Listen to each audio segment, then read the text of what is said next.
Motorola G64 5G one of the best একটা 5G phone হতে যাচ্ছে লোয়ার বাজেট সেগমেন্টে 2024 সালে। আর আজকের ভিডিওতে এই ফোনটা নিয়ে ফুল ডিটেলস কথা বলবো আপনাদের সাথে।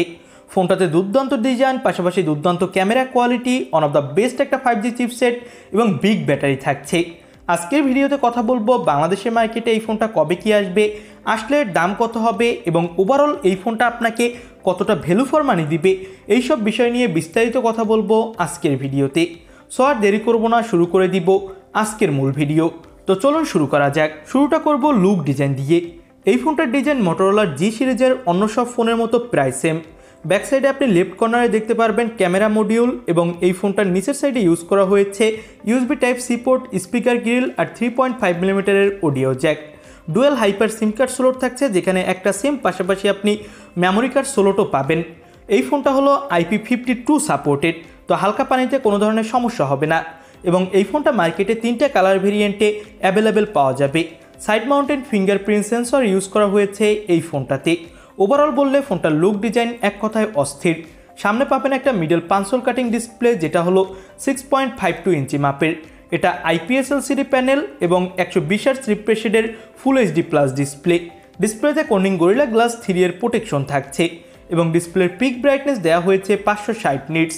তবে আমার কাছে মনে হয়েছে ডিসপ্লে ব্রাইটনেস আরও বাড়ানো উচিত ছিল, কারণ ডিসপ্লেতে যথেষ্ট ব্রাইটনেসের ঘাটতি দেখতে পাবেন আপনি যদি এই ফোনটা আলোর মধ্যে অথবা হেভি লাইটের মধ্যে ইউজ করেন। ওভারঅল বিবেচনা করলে আর সব দিক থেকে এই ফোনটা আমার কাছে ভালোই লেগেছে। 120 হার্টজের রিফ্রেশ রেট সাথে IPS LCD মোটামুটি ভালোই আপনাকে স্মুথ পারফরমেন্স দিবে এই ফোনটার ডিসপ্লে কোয়ালিটি। এবার আমরা কথা বলতে যাচ্ছি এই ফোনটার পারফরমেন্স সেক্টর নিয়ে। ওয়ার্ল্ডের প্রথম মিডিয়াটেকের ডায়মেনসিটি 7025 চিপসেট ইউজ করা হয়েছে এই ফোনটাতে। এখানে আপনি জোস লেভেলের গেমিং করতে পারবেন। এটার up to clock speed 2.0 gigahertz আর 6 ন্যানোমিটার আর্টিটিকের উপর বিল্ড করে তৈরি। পাবজি বলেন, free fire, call of duty, Asphalt 9 এইসব ধরনের গেমগুলো খুবই ইজিলি এখানে রান করাতে পারবেন কোনো ধরনের ল্যাগ ইস্যু অথবা ফ্রেম ড্রপ ইস্যু ছাড়া। ওভারঅল বিবেচনা করলে পারফরমেন্সের দিক থেকে এই ফোনটার সাথে আপনার কোনো ধরনেরই কম্প্রোমাইজ করতে হবে না। আউট অফ দ্য বক্স এই ফোনটাতে দেওয়া হয়েছে অ্যান্ড্রয়েড 14 এবং MIUI UX, যেখানে আপনি 1 বছর পর্যন্ত অ্যান্ড্রয়েড আপডেট পাবেন এবং 3 বছর পর্যন্ত সিকিউরিটি আপডেট, যেটা কিন্তু আমার কাছে তেমন একটা ভালো লাগেনি। কারণ 1 বছর আপডেটে ফোন অবশ্যই বেশি স্লো হয়ে যাবে। যদি 2-3 বছর আপডেট দিত তাহলে ফোনটা লং টাইম ইউজের জন্য আরও বেশি ভালো হতো। এবার আমরা কথা বলতে যাচ্ছি এই ফোনটার ক্যামেরা কোয়ালিটি নিয়ে। 50 মেগাপিক্সেলের প্রাইমারি ক্যামেরা, যেটা OIS এর সাথে এসেছে 8 মেগাপিক্সেলের আলট্রা ওয়াইড ক্যামেরা পাবেন। ফোনটা দিয়ে তোলার ছবি কিছু দেখতেই পাচ্ছেন। আপনি যদি কালারফুল এবং প্রপার লাইটিংয়ে ছবি তুলতে পারেন তাহলে অবশ্যই এই ফোনটা দিয়ে ভালো ফটোগ্রাফি করা যাবে লো বাজেটের অন অ্যাভারেজ ফোনগুলোর মধ্যে। সামনে পাবেন 16 মেগাপিক্সেলের সেলফি ক্যামেরা। তো এই তো গেল ক্যামেরা সেকশন। ফোনটাতে 6000 mAh এর একটা বিগ ব্যাটারি পাবেন, সাথে পাবেন 33 ওয়াটের ফাস্ট চার্জার, যে চার্জারটি দিয়ে দ্রুতই এই ফোনটা চার্জ করা যাবে।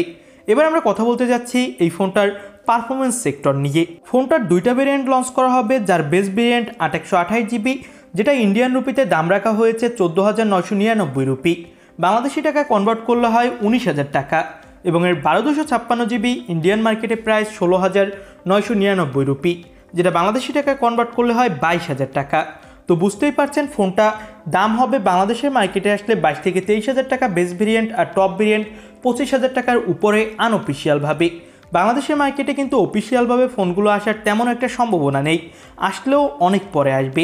তবে আনঅফিসিয়ালভাবে আগামী 15 থেকে 1 মাসের মধ্যে এই ফোনটা আপনি পেয়ে যাবেন। এবং আমার কাছে কিন্তু এই ফোনটা পারফরমেন্স, এর display quality, big battery, design সব দিক থেকেই পারফেক্ট মনে হয়েছে। শুধুমাত্র এর ক্যামেরা কোয়ালিটি এবং এর অ্যান্ড্রয়েড আপডেটটা একটু মনে হয়েছে ফোনটাকে পিছিয়ে রাখবে অন্য সব ফোনের থেকে। আপনার কাছে কি মনে হয় সেটা কমেন্ট বক্সে জানাবেন, আর অন্য কোনো কোশ্চেন থাকলে সেটাও কমেন্ট বক্সে জানাতে পারেন, উত্তর দেওয়ার ট্রাই করব।